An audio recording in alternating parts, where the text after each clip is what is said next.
TK dari Dinas Pendidikan Kabupaten Bandung. Dan sebagai host saya Ibu Cici Wartisa dan moderator Ibu Eli Supartini SPD. Baiklah, untuk berikutnya saya akan serahkan kepada Ibu narasumber, Ibu Lilis Mulyani, SPD MM, pengawas TK dari Kecamatan Cimaung ya, untuk Dinas Pendidikan Kabupaten Bandung. Kepada Ibu yang terhormat, dipersilahkan. Terima kasih kepada Ibu Dr. Cici sebagai host dan presenter merangkap. Sehubungan mungkin Bu Elis belum masuk dikarenakan jaringan, masalah jaringan. Nah, ini muncul mungkin ada. Assalamualaikum warahmatullahi wabarakatuh. Tapi sebelumnya mau cek sound dulu, kedengaran begitu ada, suaranya ada, jelas? Ada Bu, ada ya. Alhamdulillah. Mungkin untuk kesempatan kali ini saya di sini akan memaparkan atau menyampaikan materi yaitu 1000 hari pertama kehidupan atau HPK dan stunting. Jadi ini yang ada kaitannya dengan pendidikan keluarga. Mudah-mudahan apa yang saya sampaikan bisa bermanfaat dan bisa disimak serta menjadi pelajaran bagi kita semua. Itu mungkin saya akan share dulu PPT-nya.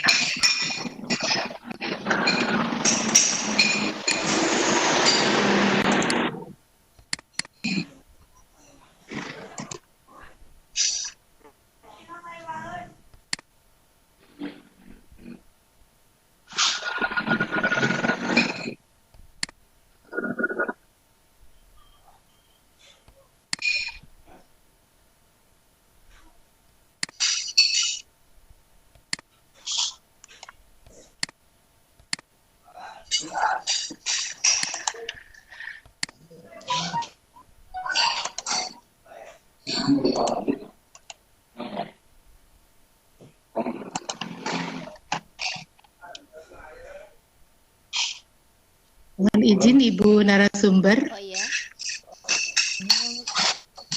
Ini untuk para peserta yang partisipan yang hadir, mohon mengisi presensinya ya, dipersilahkan sambil mendengarkan Ibu narasumber. Dipersilahkan, lanjutkan. Tidak lupa juga kepada semua partisipan yang telah hadir, baik itu ibu-ibu guru yang hebat-hebat ya. Terima kasih atas kehadirannya telah meluangkan waktu. Padahal waktu jam-jam seperti ini adalah waktunya makan siang, tapi alhamdulillah ya ibu-ibu telah hadir di sini bersama kita tim dari PCT.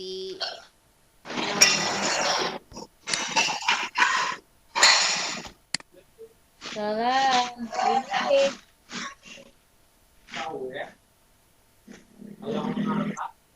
Oh, asal. Itu yang jajak tuh. Belum itu. Juga juga dinas lah. Banyak. Bos. Bu Dokter Cici atas katawis aya ieu na. PPT-na atas muncul. Itu na kopi etana saya kata 12. Ibu Eni punten etana mikrofonna di unmute heula, di mute bukan di unmute, di mute heula. Supados henteu bentrok. Punten pisan. Ya, alhamdulillah. Hatur nuhun kasadayana partisipan ibu-ibu guru untuk biar suaranya jernih, kedengarannya bagus. Jadi tolong mohon dengan hormat mikrofonnya di mute dulu. Terima kasih. Baiklah, apakah ini slide saya sudah kelihatan oleh semuanya? Udah nampak? Bu Cici udah ada gitu? Atau Bu Elis udah kelihatan? Ya, sudah ada, Bu. Ada ya. Sudah. Baik, kita Ya. mulai saja. Ya, mohon maaf untuk partisipan yang lain, mohon untuk di-mute-kan ya ininya mikrofonnya. Terima kasih. Oke, terima kasih. Silakan Ibu dilanjut. Baiklah, kita mulai saja. Assalamualaikum warahmatullahi wabarakatuh. A'udzubillahi minasyaitonirrajim. Bismillahirrahmanirrahim. Wa bihi nasta'inu ala umuri dunya waddin. Wassalatu wassalamu ala asrofil anbiya'i wal mursalin wa ala alihi wa sahbihi ajmain. Amma ba'du. Puji serta syukur selalu kita panjatkan kepada Allah Subhanahu wa taala dalam situasi lagi pandemi Covid-19 ini. Semoga khususnya kita yang ada di grup, yang ada di meeting room ini beserta keluarganya dan umumnya semua rakyat Indonesia selamanya mendapat perlindungan dari Allah Subhanahu wa taala. Selanjutnya mungkin sholawat serta salam semoga tercurah kepada Izinkan pada kesempatan kali ini saya akan membawakan materi yaitu pengasuhan pada 1000 HPK dan stunting. Nah, apa itu yang dimaksud dengan 1000 HPK? HPK di sini adalah ini merupakan kependekan atau singkatan yang artinya adalah hari pertama kehidupan. Kapan sih hari pertama kehidupan manusia itu? Nah, untuk lebih jelasnya, mari kita simak dan kita perhatikan slide berikutnya. Namun sebelumnya, sebelum menginjak ke materi HPK-nya dan stunting, maka dari itu kita perlu simak dulu ini yang terjadi apa.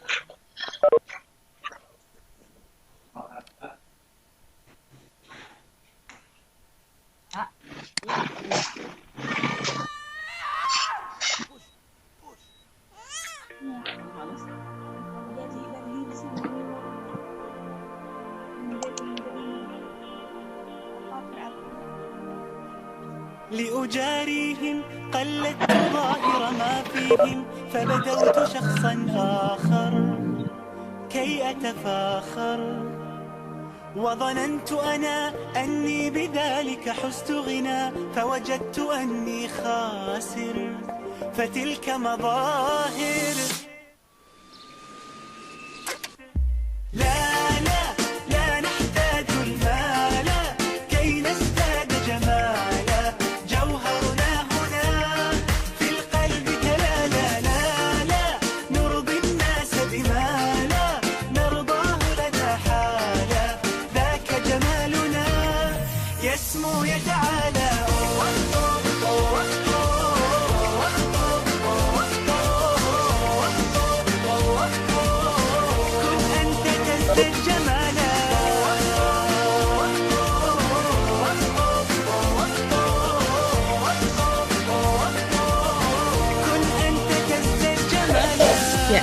Ibu narasumber, mohon maaf suaranya kurang tidak terdengar.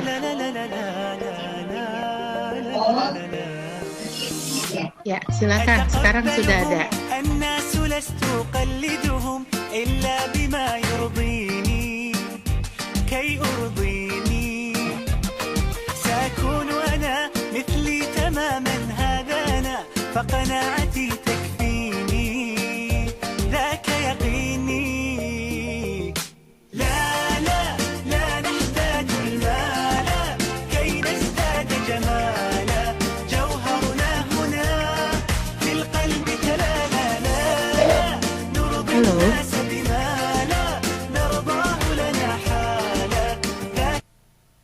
Bu Lilis, Ibu narasumber, mohon maaf tidak terdengar lagi nih Mbak, suaranya. Cek satu, ada? Halo? Sekarang ada, Bu. Nah, ada, Bu, silakan. Udah gimana sekarang? Ada suaranya? Ada, Bu. Silakan lanjutkan. Itu tadi mungkin tayangan tapi ada ada nyambung juga ke materi ini. Tadi terlihat ada proses kelahiran ya, ada proses kelahiran, namun itu bukan yang sebenarnya, mungkin itu cuman trik kamera saja. Nah, jadi apa itu yang dinamakan dengan 1000 HPK itu? Yang dimulainya yaitu seperti ini. Nah, 1000 HPK adalah masa sejak anak dalam kandungan. Masa sejak anak dalam kandungan itu selama 270 hari ya, sehingga seorang anak itu lahir ke dunia dan berusia 2 tahun atau 730 hari. Nah, maka 270 sama 730 genaplah 1000 hari. Nah, ada apa di 1000 hari pertama kehidupan itu? Di 1000 hari kehidupan itu adalah merupakan periode emas. Karena mengapa? Karena pada periode ini terjadi pertumbuhan otak yang sangat pesat yang mendukung seluruh proses pertumbuhan anak dengan sempurna. Dan bisa dikatakan juga ya, untuk 1000 hari pertama kehidupan manusia ini merupakan titik tolak untuk menjadi kedepannya. Pas udah dewasanya mau seperti apa, nah disinilah penentuannya di 1000 hari pertama kehidupan. Maka dari itu mulai dari gizi, kemudian stimulasi di 1000 hari pertama kehidupan ini harus diperhatikan karena sulit untuk diperbaiki di masa kehidupan selanjutnya. Kemudian perlu dicatat bahwa di 1000 hari pertama kehidupan ini cuman 1 kali datangnya setiap manusia itu ya, 1 kali datangnya dalam kehidupan selama hidupnya. Begitu. Jadi jangan disia-siakan kita sebagai orang tua, jadi jangan menyia-nyiakan kesempatan emas ini di 1000 hari pertama kehidupan. Harus diperhatikan mulai dari gizi, saya ulang lagi, dan stimulan-stimulasinya, begitu. Kemudian, nah, mengapa harus di 1000 hari pertama kehidupan? Diawali dengan masa kehamilan yang merupakan itu masa menentukan ya bagi kesehatan dan pertumbuhan perkembangan anak untuk di rentan selanjutnya. Pertumbuhan badannya yang pesat, kemudian awal mula perkembangan kemampuan berpikir, selanjutnya mulai muncul kemampuan berkomunikasi di 1000 hari pertama ini. Dan masa belajar, kemampuan berteman juga sudah bisa, bersosialisasi sudah mulai diajarkan, sudah mulai diajarkan di 1000 hari pertama itu. Kemudian terjadi perkembangan otak yang sangat pesat, makanya dinamakan dengan periode emas gitu. Makanya di usia kehamilan mulai dari 1 minggu, 2 minggu sampai dengan masa kelahiran 36 minggu sampai dengan 40 minggu tadi. Nah, untuk itu ibu hamil makanya mulai dari makanan, kemudian emosi, kemudian lingkungan dan stimulasi-stimulasi yang mendukung yang bisa menyebabkan kestabilan emosi ibu hamil menjadi terganggu. Nah, disitulah perlunya kerjasama keluarga antara suami dengan istri, antara ibu hamil dengan keluarga-keluarga yang lainnya, begitu. Kemudian di sini setelah lahir, di sini ada sedikit lagi tayangan mengenai proses kelahirannya. Proses bayi janin ya, masuk beribu-ribu, berjuta-juta sperma yang masuk ke dalam rahim, kemudian masuk ke dalam rahim. Maaf, bentar. Nah, inilah prosesnya seperti ini. Jadi tidak ujug-ujug langsung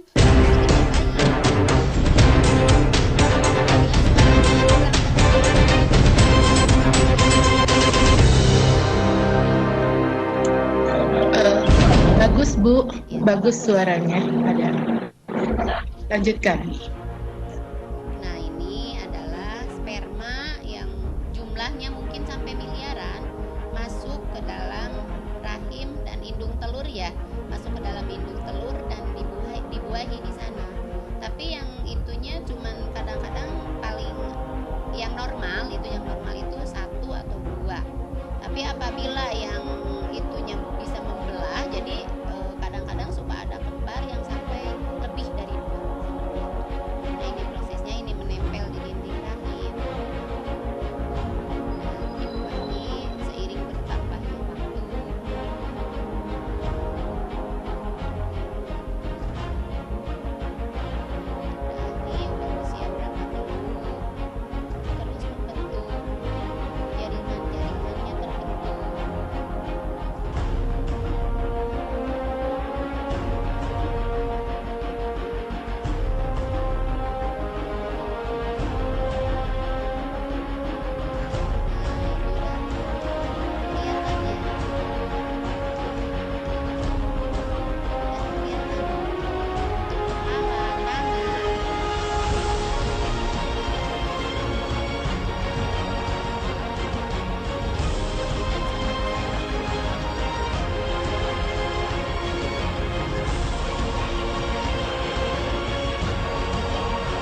Oke, subhanallah walhamdulillah. Nah, jadi prosesnya itu seperti itu. Tidak langsung berbentuk, tapi mulai dari setetes sperma kemudian yang dibuahi, dan akhirnya seiring bertambahnya waktu membentuklah berbagai macam sel-selnya, saraf-sarafnya, kemudian mulai dari anggota tubuhnya, jenis kelaminnya, dan lain sebagainya. Itu semata-mata hanya karena Allah yang Maha Kuasa yang mampu seperti itu. Subhanallah. Nah, di sini setelah anak lahir, ya 9 bulan kemudian anak lahir. Setelah lahir itu kan anak belum bisa apa-apa ya, dia baru bisa menangis, Dia lapar menangis, dia ada sesuatu yang mengganggu menangis. Jadi komunikasinya itu baru bisa lewat menangis. Di usia pas lahir, kemampuan anak itu tuh ada di nomor 1, yaitu posisi bayi baru lahir itu seperti itu, belum bisa apa-apa. Dia kelihatannya masih lemah begitu ya, belum bisa apa-apa, baru bisa nangis aja. Kemudian yang nomor 2 ini beranjak usianya 1 bulan. Di situ dia sudah bisa mengangkat dagu, dagunya. Kemudian di usia 2 bulan dia bisa mengangkat dadanya. Selanjutnya dia bisa duduk tetapi dengan dipegangi, dan itu ada di usia yang ke-4 bulan ya. Nah, ini untuk usia 7 bulan udah duduk dengan sendiri tanpa bantuan orang dewasa, yaitu baik ibunya maupun siapa gitu. Kemudian di usia 9 bulan anak itu udah mampu berdiri dengan cara berpegangan, tetapi belum bisa ngangkat badannya sekaligus, tapi itu harus dibantu diberdirikan. Kemudian di usia 10 bulan baru dia bisa ke merangkak, dan usia 11 bulan berjalan dengan dipapah sama orang tuanya. Kemudian di usia 11 bulan juga bisa berdiri dengan tegak, tetapi harus dipegangi ya. Dan di usia 12 bulan anak bisa berjalan dengan sendiri. Ini tahapan-tahapan perkembangan pertumbuhan yang normal begitu ya. Dan apabila misalkan di usia 12 bulan ada juga anak yang belum bisa berjalan, jangan khawatir ibu-ibu. Karena apa? Karena kalau sampai usia 15 bulan itu masih dianggap normal. Misalkan di 13 bulan belum pinter berjalannya, di usia 15 bulan baru dia bisa berjalan. Itu tidak perlu dikhawatirkan. Tahapan-tahapan seperti ini harus dilewati sama anak, harus dilalui. Kalau misalkan anak ibu tiba-tiba langsung duduk, ibu jangan merasa senang dulu, jangan merasa bangga, malah bangga ya ke tetangga. Ibu-ibu, anak saya itu tidak tengkurap dulu, dia itu langsung duduk. Nggak boleh seperti itu ya.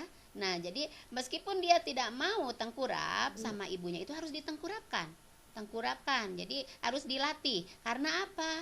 Karena untuk kedepannya anak udah masuk usia sekolah, baik itu masuk ke PAUD, TK, kober dan lain sebagainya, terus ke SD, terus ke jenjang selanjutnya, nanti di sana akan ada hambatan apabila perkembangan dan pertumbuhan ini ada yang terlewatkan. Contoh misalkan anak, karena ibu-ibu sekarang itu kan sibuk ya, jadi ibu-ibu itu anaknya nggak mau gendong-gendong gitu. Jadi akhirnya dia itu dimasukkan ke itu rolling itu yang roda itu ya. Yang roda itu masuk ke situ, ibunya sambil masak. Jadi proses merangkaknya anak lewat. Itu sama sekali tidak benar. Itu tidak boleh. Jadi jangan menggunakan latihan berjalan dengan seperti itu. Jadi tetap di usia 10 bulan anak itu harus bisa merangkak, harus dilewati. Nah, ini adalah fase-fase daripada pertumbuhan dan perkembangan yang wajib dilalui oleh seorang anak. Nah, kemudian kita lihat lagi.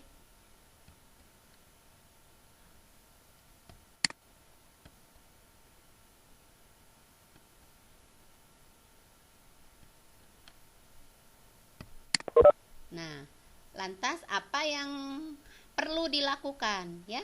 Apa yang perlu dilakukan apabila kita mengasuh bayi? Yang pertama adalah memupuk adaptasi bayi dengan lingkungannya. Jadi anak itu jangan tinggal melulu di kamar aja karena takut kena angin, karena takut itu, takut ini. Nah, seorang ibu itu harus berani, anak itu dikenalkan ke lingkungannya, adaptasi, bawa ke dapur, bawa ke ruang tamu, misalkan, bawa ke kamar lain. Nah, jadi dikenalkan, biar anak itu meskipun dia belum bisa menjawab dan belum bisa bercerita, tetapi itu yakin anak itu sudah merekam sendiri gitu ya, memorinya itu berjalan terus. Kemudian membangun kedekatan bayi dan orang tua. Apabila ada bayi yang misalkan masih bayi nih, kan biasanya suka banyak yang ini yang nengokin. Nah, itu dikenalkan ya, dikenalkan. Jadi pas ngenengok itu, pas ngelihat itu dikenalkan sama ibunya. Nah, ini ayah seperti ini. Nah, wajah ini adalah paman misalkan, atau om atau siapa. Nah, ini neneknya, ini kakeknya. Itu harus dikenalkan. Karena apa? Biar anak tersebut nanti sudah besarnya itu tidak nempel kayak perangkok ke ibunya. Kalau tidak dikenalkan kepada orang asing atau di luar ibunya, kan anak kadang-kadang tidak bisa tidak bisa lepas tuh dari ibunya. Terus aja nempel sama ibunya. Nah, itu penyebabnya. Jadi kurang membangun kedekatan bayi dengan orang yang lainnya, begitu. Di luar orang tuanya, ayah dan ibunya. Itu ya. Kemudian memastikan gizi yang optimal pada bayi. Yang pertama mungkin dikasih ASI eksklusif dulu ya. Kasih ASI eksklusif, kemudian tidak boleh dikasih apa-apa selama 6 bulan. MPASI-nya baru diberikan setelah anak di atas 6 bulan, seperti itu. Karena apa? Karena pencernaan bayi itu belum kuat, belum bisa menerima makanan-makanan yang keras. Jangan seperti dahulu. Kalau dahulu itu pas lahir, kadang-kadang anak itu udah diberi dikerok gitu ya, pisang yang dikerok, kemudian dikasih makan. Tidak seperti itu, beda ya. Bayi saat ini sama bayi zaman dulu itu beda. Jadi ada peribahasa juga, didiklah anakmu sesuai dengan zamannya. Jadi kita harus mengikuti zaman yang sekarang.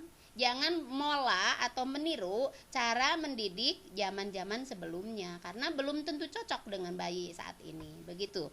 Kemudian satu lagi adalah melatih gerak fisik dan kepercayaan diri pada bayi. Nah, di sini fisiknya itu harus dilatih. Misalkan anak itu mulai bisa tengkurap gitu. Nah, setelah itu dicoba lagi dibalikan, diurut-urut, kakinya digerak-gerak, tangannya digerak-gerak, seperti itu. Dan kepercayaan dirinya. Jadi dilatih untuk berani gitu, biar anak itu jangan nantinya tidak jadi anak yang penakut, seperti itu.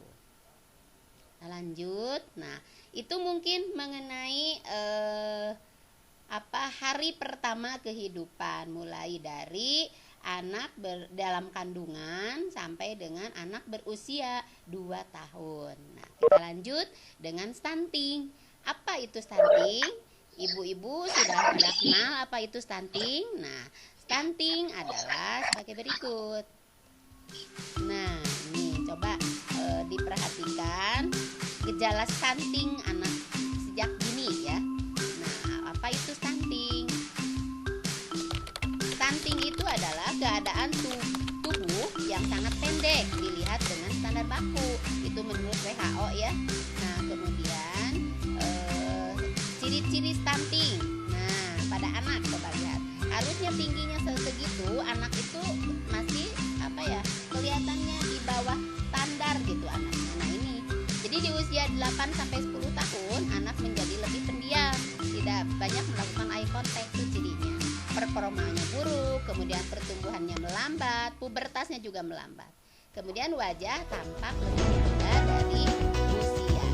Jadi, kok ini anak teh kenapa ya? Kita lihat ya kayak siapa ya? Itu teh yang siapa? Yang udah nikah 2 kali. Nah, itu kelihatan wajahnya kan kayak anak-anak ya. Padahal dia usianya udah di atas 30-an tahun, 30 tahun. Tapi karena badannya, nah itu mungkin yang dikatakan stunting. Apabila misalkan gini, ada anak-anak ibu bapak misalkan kok ini yang lain tingginya segitu, anak saya kok segini. Dilihat saja, apabila perkembangan otaknya, perkembangan kecerdasannya tidak terganggu, itu mungkin bukan stunting. Dilihat lagi, bisa saja itu merupakan faktor genetik, ibu bapaknya juga tidak terlalu besar. Nah, kayak saya nih, saya juga tinggi badan segini, alhamdulillah mungkin bukan stunting ya, semoga amin. Nah, seperti itu ya. Kita lanjutkan lagi. Nah, penyebabnya apa sih stunting itu? Nah, stunting itu penyebabnya yang pertama adalah faktor multidimensi. Yang tadi, baik itu gizinya, kasih sayangnya kurang, dan lain sebagainya. Bisa menyebabkan stunting. Lingkungan juga bisa menyebabkan stunting, ya. Kemudian yang kedua adalah praktek pengasuhan yang kurang baik. Nah, dimulainya itu dari mana? Ya, dari dalam kandungan tadi. Jadi penyebab stunting itu bisa disebabkan dari 1000 HPK tadi. Karena ibunya misalkan makanannya kurang bergizi nih. Kaseneng nate Pak minuju ngidam teh seblak we teras. Di piwarang emak manu bergizi nggak mau. Nah, itu bisa saja bisa mengakibatkan seperti ini. Terus emosinya tidak terjaga. Emosinya tidak terjaga, sering marah-marah sehingga mengakibatkan hipertensi. Nah, seperti itu. Makanya ibu hamil itu harus selalu selamanya menjaga baik itu kestabilan emosi maupun gizinya. Selanjutnya bisa saja disebabkan karena masih terbatasnya layanan kesehatan. Misalkan tinggalnya itu di pedalaman begitu yang jauh dari fasilitas kesehatan. Kalau di kita itu ya alhamdulillah baik itu puskesmas, rumah sakit, klinik-klinik kesehatan itu sudah banyak. Kemudian kurangnya akses makanan bergizi. Tadi ya udah diulas. Jadi makanan bergizi itu tidak perlu mahal. Yang penting ada unsur 4 sehat 5 sempurnanya begitu. Jadi ibu-ibu hamil itu jangan melulu makan pedas, tetapi buahnya juga jangan lupa. Kemudian sayurannya juga jangan lupa, karbohidratnya jangan lupa, dan susunya juga jangan lupa. Seperti itu. Kemudian satu lagi adalah kurangnya akses air bersih dan sanitasi. Nah, tadi di awal telah diulas bahwa lingkungan juga merupakan penyebab daripada stunting, bisa menyebabkan. Jadi suspek ya. Jadi penyebab juga gitu, dari lingkungan yang tidak bersih, lingkungan yang kotor, kemudian airnya juga tidak higienis. Nah, itu juga bisa mengakibatkan anak menjadi stunting. Demikian penyebab daripada stunting. Kemudian kita lanjut. Dampaknya stunting itu apabila diderita oleh seorang anak, dampaknya itu seperti apa? Nah, dampaknya itu adalah balita atau baduta ya, bayi 5 tahun atau bayi di bawah usia 2 tahun yang mengalami stunting adalah yang pertama, memiliki tingkat kecerdasan yang tidak maksimal. Nah, tadi udah dikatakan, meskipun badannya tidak misalkan pertumbuhan badannya itu tidak kurang gitu, kurang maksimal, anak itu kecil. Misalkan selisih beberapa senti lah dengan anak yang pertumbuhannya cepat gitu ya. Apabila memiliki tingkat kecerdasan yang maksimal mah berarti itu bukan stunting, karena dampaknya itu seperti ini, memiliki tingkat kecerdasan yang tidak maksimal apabila anak tersebut terkena atau terpapar stunting ya. Kemudian menjadikan anak tuh menjadi lebih rentan terhadap penyakitnya. Nah, jadi anak tersebut kena angin sedikit sakit, kena kotor sedikit sakit. Pokoknya imun tubuhnya itu sama sekali sangat lemah. Jadi rentan terhadap penyakit, yaitu sering sakit perut, mencret, panas, kemudian bisa-bisa terkena penyakit-penyakit yang berat begitu. Dan yang terakhir adalah di masa depan apabila anak yang terkena stunting dapat beresiko pada menurunnya tingkat produktivitas. Nah, karena stunting itu mungkin tadi berasalnya memiliki tingkat kecerdasan yang tidak maksimal. Jadi produktivitas di masa depan juga dia pasti akan terganggu. Begitu dampaknya daripada stunting ya. Kemudian selanjutnya di sini apa sih yang perlu dilakukan? Nah, yang pertama, konsumsilah makanan yang sehat dan bergizi seimbang. Kemudian yang kedua, mengkonsumsi tablet tambah darah atau TTD ya, minimal 90 tablet di usia kehamilan. Kemudian memeriksakan kehamilannya secara rutin minimal 4 kali selama kehamilan. Jadi tetap itu wajib gitu ya, harus periksa. Dan menjaga kestabilan emosi dengan berpikir positif. Nah, positive thinking itu di sini sangat diperlukan. Karena apa? Karena emosi ibu hamil itu tembus ke bayi. Ada pernah kejadian nih, satu ketika ibu hamil mau periksa nih, mau periksa ke dokter dan di jalan mungkin sama suaminya dia itu agak cekcok sedikit gitu ya. Nah, pas nyampe di tempat USG-nya, nah kelihatan anak tersebut mungkin sama dokter udah nampak bahwa anak tersebut kurang nyaman. Akhirnya dokternya nanya sama suaminya, "Bapak tadi cekcok dulu ya di mobil," katanya gitu. "Di perjalanan Bapak ada masalah ya sama istrinya." "Emang kenapa, Dok?" katanya. "Itu, lihat tuh raut muka bayinya tuh, dia tuh merengut." Nah, jadi seperti itu. Emosi ibu hamil itu langsung diikuti oleh bayi yang dalam kandungannya. Jadi untuk ibu hamil dianjurkan harus selalu senang. Makanya tadi dikasih stimulasi. Seperti apa stimulasinya?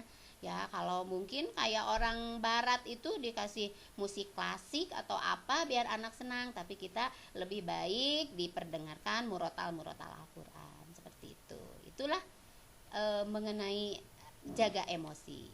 Selanjutnya, apa yang dapat dilakukan untuk mencegahnya?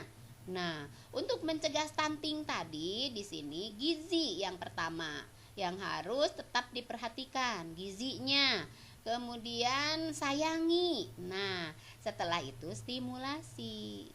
Jadi harus disayangi, dibawa ngobrol. Apabila misalkan lagi dalam kandungan nih, karena yang diutamakan itu pada 1000 hari pertama kehidupan atau HPK. Nah, itu. Jadi mulai dari dalam kandungan harus sudah bisa diajak komunikasi. "Dek, ayo kita berangkat nih, kita mau ke masjid," misalkan. Diajak ngomong aja. Bahwa setelah sampai di masjid ajak ngomong lagi. "Ya, Dek, alhamdulillah nih kita udah sampai nih ke masjid." Nah, seperti itu ya. Apabila ibunya mau melaksanakan ibadah juga ajak ngobrol. "Adek, ayo kita sholat dulu." Nah, jadi biar mengenal anak itu secara religiusnya, mengenal sejak dalam kandungan. Begitu ya. Jadi stimulasi-stimulasi yang positif itu sangat diperlukan. Diperdengarkan murotal Al-Qur'an, diperdengarkan sama ibunya itu mendengarkan kisah-kisah Rasulullah, misalkan cerita-cerita tentang kisah-kisah Rasulullah yang positif, yang bagus untuk ditiru dan diteladani seperti itu. Itu yang termasuk ke dalam stimulasi-stimulasi atau rangsangan-rangsangan yang bisa menjadikan anak lebih berkembang lagi. Nah, mungkin selanjutnya ini. Dan yang terpenting adalah janganlah membiarkan bayi hanya diasuh oleh satu orang tua saja. Jadi perhatian dan kerjasama ayah dan bunda sangat diperlukan untuk membuat bayi tumbuh dengan sehat dan optimal kemampuannya. Jadi di sini diperlukan kerjasama yang solid. Kan dari awal pembentukannya juga ini ibu bisa hamil itu adalah berkat kerjasama kan.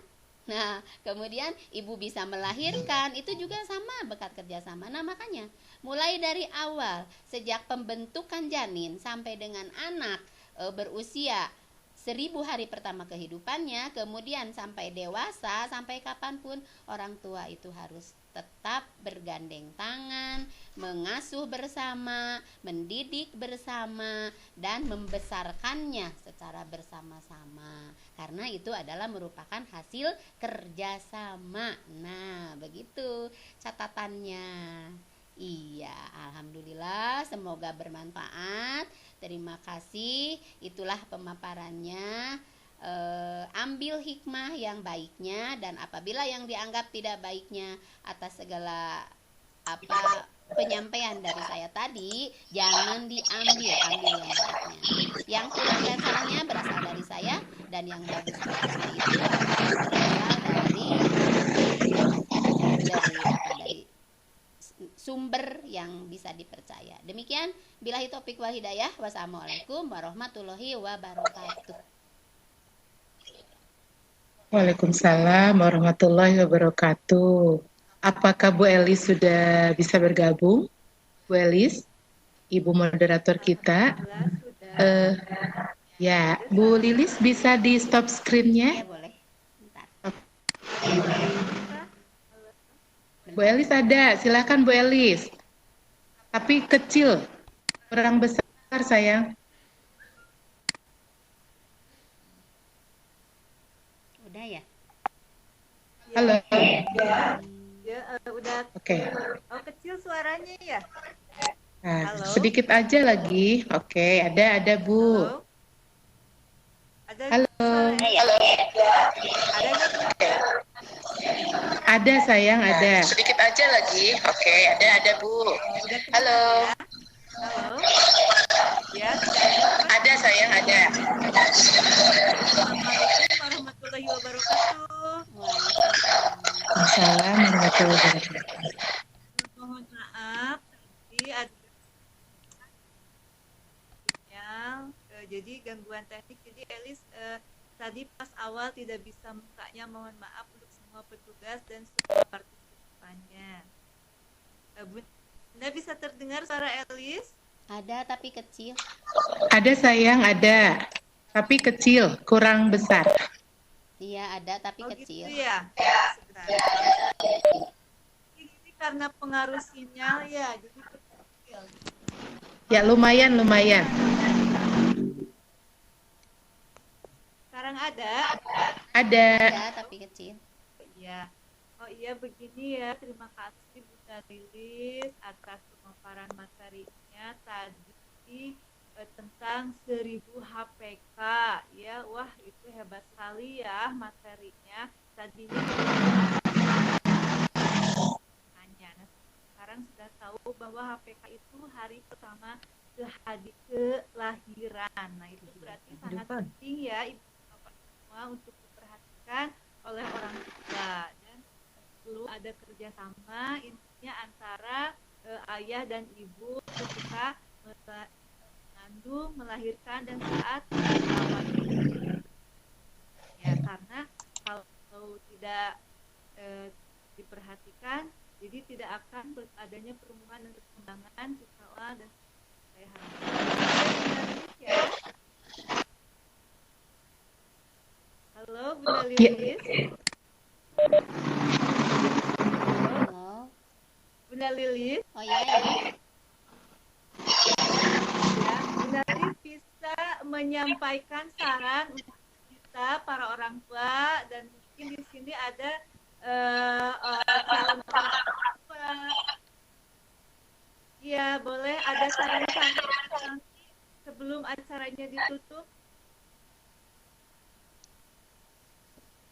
Mohon izin Bu Elis, kayaknya ada yang bertanya tuh Oh iya ya. di chat. Boleh. Sudah ada yang bertanya ya. Ya. Elis kebetulan belum bisa baca nih. Suaranya kecil. Sinyal juga kayaknya. Jadi minta tolong dibacakan sama Bunda saja untuk chatnya. Oke, siap. Bisa ya.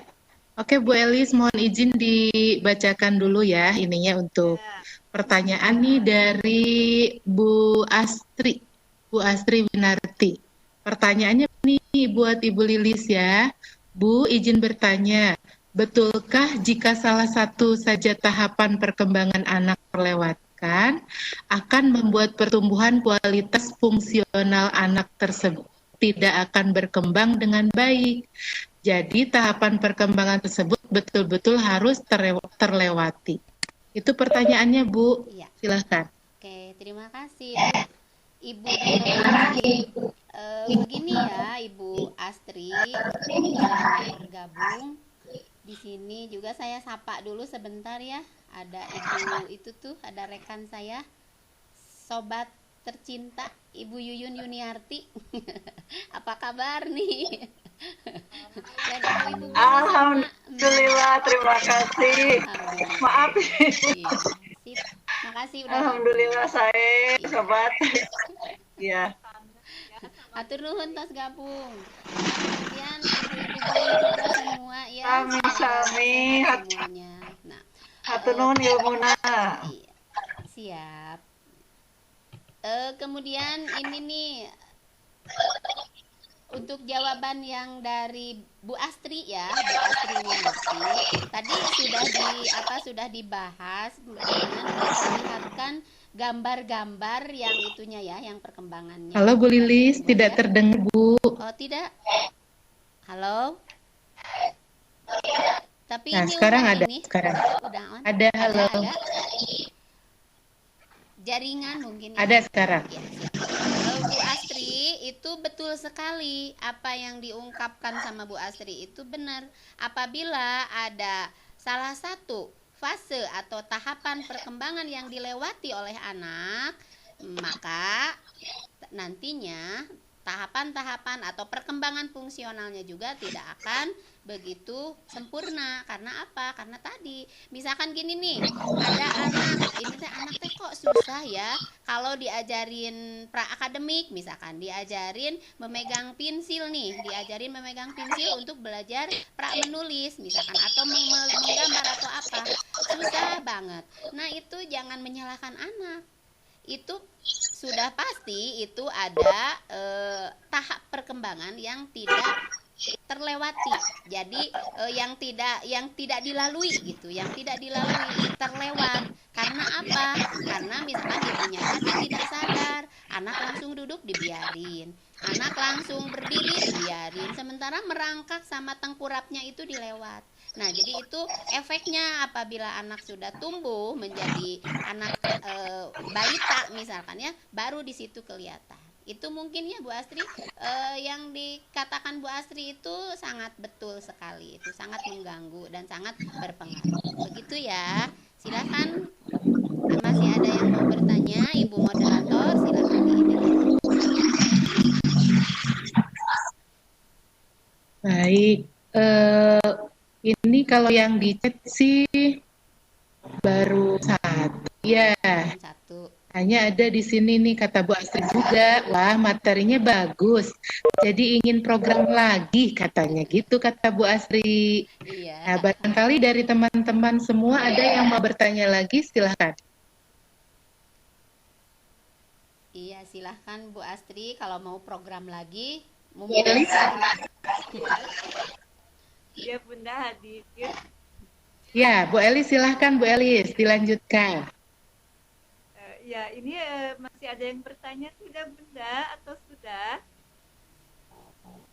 Kalau di chat sudah sayang. Di chat sudah ya. Kalau di ini nggak ada yang angkat tangan ya. Coba siapa yang mau angkat tangan? Ayo, silahkan. Halo. Halo. Halo. Ini ada Bu Astri. Saya sudah isi di chat ya, tapi kok nggak kelihatan dari layar para ini. Nggak muncul ya? Oh iya ini ada nih sekarang. Udah muncul kayaknya. Ini Ada. baru keluarnya yang tadi, yang hatur nuhun penjelasan. Yang Ibu Yuyun nggak ada kayaknya yang Bu Yuyun. Oh, kenapa ya? Tapi di layar saya ada kok. Diulang gitu. Ya. Boleh langsung aja ya. Oh iya, boleh langsung. Ini dari Bu Yuyun ya. Ya, Ya, assalamualaikum, materinya bagus. bukan yang atasnya sayang. Oh belum ada di sini. Ini Coba mungkin kalau di Bunda Cici ada tidak? terhalang Oke, banjir ini ya kali mungkin ya. masuknya ke Terhalang langsung banjir. aja boleh. Ya, langsung aja silahkan. Boleh. Boleh, mantap. Terima kasih. Ini saya kan sudah bercucu nih. Sebenarnya mungkin tidak ini ya di grup ini karena untuk khusus ibu-ibu muda ya. Mahmud. Nih, sudah bercucu satu. Jadi pengennya sih segera nambah lagi cucu. Nah, berapa sih usia ideal dari anak pertama ke anak kedua gitu? Nanti disampaikan ke anak saya. Terima kasih. Oke. Begini ya, Bu Yuyun, terima kasih ya udah join. Ya. Nah, mungkin pertanyaan yang lewat chatnya itu terhalang banjir kali ya, jadi belum nyampe. Nah, Aduh, begini, ya Allah. kebetulan saya pernah konsultasi nih sama dokter ya, tentang jarak pengalaman itu, ya. tentang jarak kehamilan gitu. Ya, itu yang bagusnya itu jangan terlalu lama katanya. Yang bagusnya itu rentan 3 sampai 4 tahun lah. Itu katanya. Jadi kalau 3 sampai 4 tahun itu posisi rahim pokoknya mah udah ini aja. Terlalu cepat juga jangan karena posisi stabil rahim lagi. belum sempurna betul. Dokter menyarankannya itu 3 sampai 4 tahun. Itu aja mungkin ya. Sok atuh Terima cepat. kasih. Cepet Berarti memang ditambah belum lagi layak. susunya. Cepet susul. Sepertinya belum bisa nambah karena belum 3 tahun. Makanya Nanti sabar dulu. Ya. Ampunya terima sabar dulu ya. kasih. Iya, oke. Iya. Iya, itu ini sih iri sama yang sudah nenek-nenek Nah, tuh. itu yang Bunda 3 Lilis ya. kan sudah banyak kan. Yang 3 betul. Iya. Selamat. Terima kasih jawabannya. Oke, sama-sama. Makasih udah join. Ya, terima kasih ya. Sama-sama. Bunda, terima kasih atas pertanyaannya. Sama-sama Neng Elis. Ya. Dan ini sekali lagi tidak untuk ibu. Bu Elis, suaranya Bu Elis. Boleh ya. Kecil banget. Barangkali ada yang mau bertanya lagi. Mangga boleh. Ada yang mau bertanya lagi? Sebaiknya yang mau bertanya tidak melalui chat dulu ya. Jadi langsung aja raise hand, langsung angkat tangan ya. Ya, ada lagi yang mau bertanya? Halo? Halo? Bunda? Kayaknya tidak ada Bu Elis kayaknya nih. Oke. Oh, ada di sini. Ada nih Bu Astri, ya. Bu Astri katanya mau bertanya, boleh Bunda, mangga mau bertanya apa? Mau langsung juga boleh ya. Tidak melalui Saya chat, mau langsung bertanya, aja. Bu. Bun. Mangga. Mangga Bunda. Assalamualaikum warahmatullahi wabarakatuh. Waalaikumsalam. Ya, selamat siang Bu Cici, Bu Lilis, Bu Elis. Saya mau bertanya, kebetulan anak saya tahu faktor apa Bu, kalau misalnya padahal tidak ada keturunan, dia pakai kidal. Nah, tangannya jadi kalau misalnya segala sesuatu pakai kidal gitu. Apakah dari faktor mungkin kehamilan saya waktu itu udah tua atau misalnya kurang atau dari keturunan? Kalau dari keturunan nggak ada. Terima kasih. Ya, mangga Bunda. Terima kasih Bunda Astri.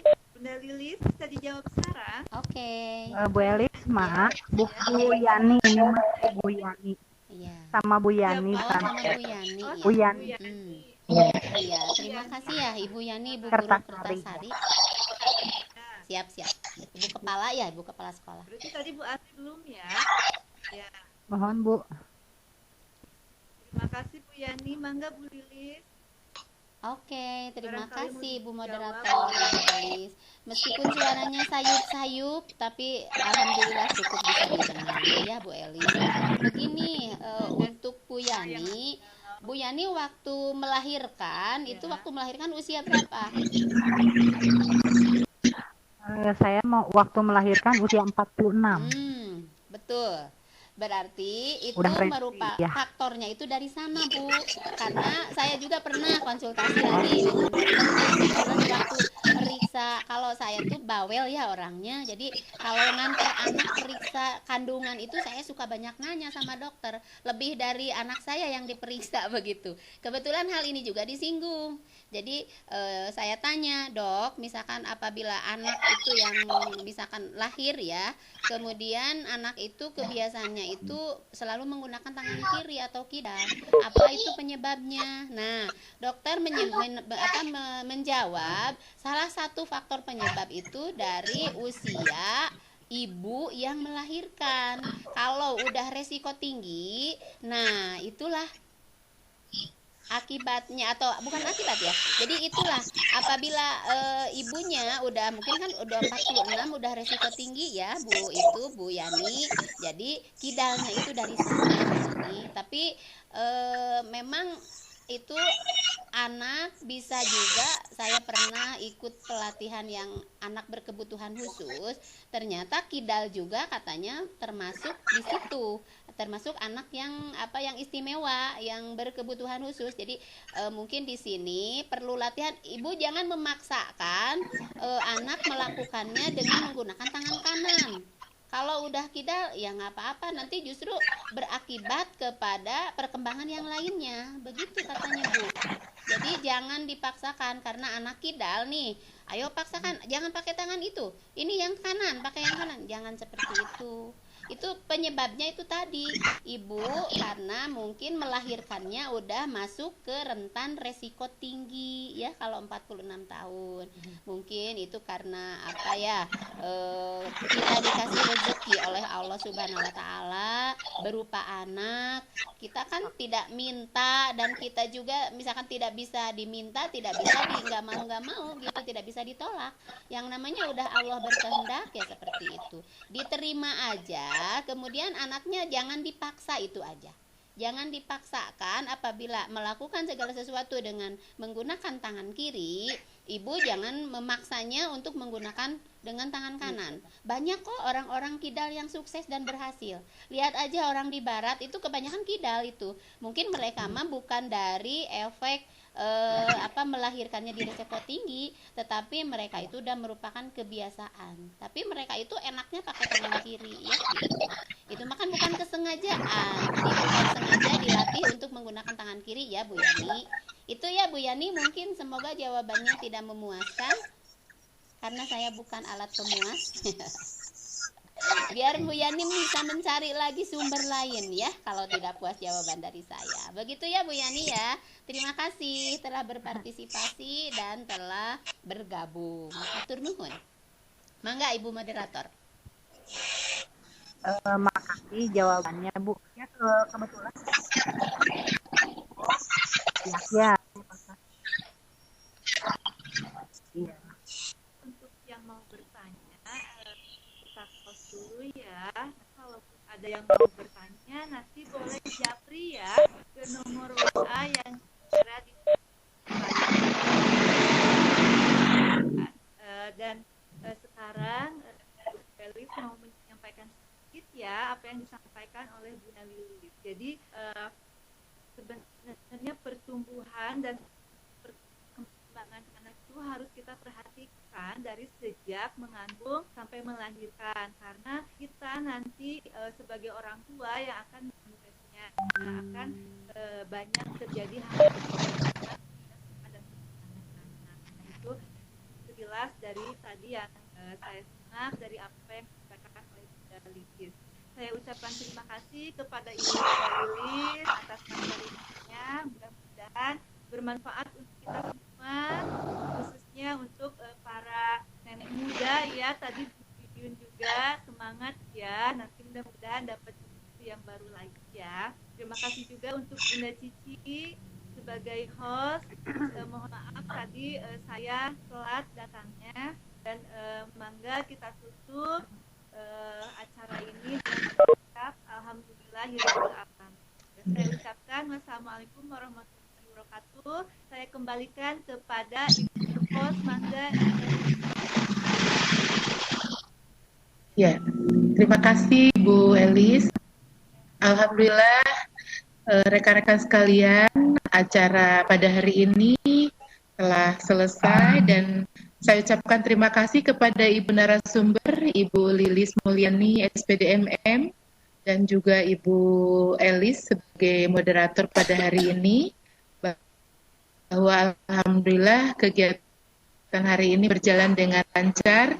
Juga terima kasih kepada Ibu instruktur dan juga para peserta semua yang hadir pada hari ini. Terima kasih keikutsertaannya. Semoga materi hari ini bermanfaat dan bisa kita menjadi sebuah bekal untuk kita, untuk cucu kita dan anak-anak kita. Terima kasih atas segala perhatian dan kerjasamanya. Terima kasih. Mari kita tutup dengan hamdalah bersama-sama. Alhamdulillahirabbil alamin. Billahi taufiq wal hidayah. Wassalamualaikum warahmatullahi wabarakatuh. Waalaikumsalam warahmatullahi wabarakatuh.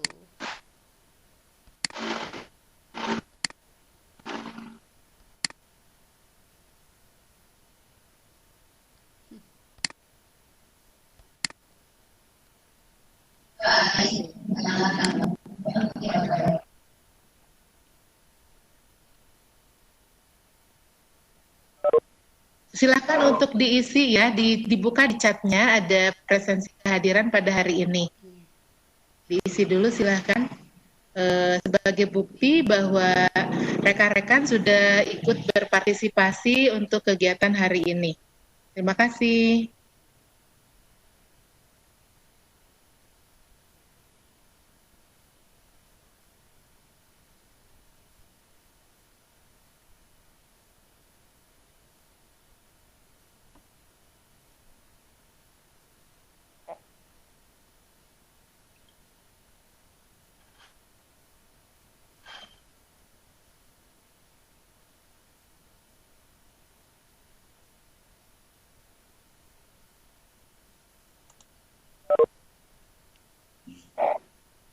Nuhun.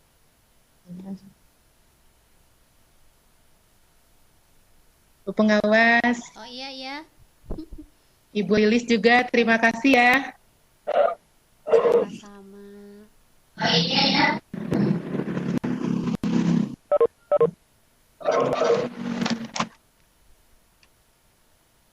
Nuhun Bu Yuyun.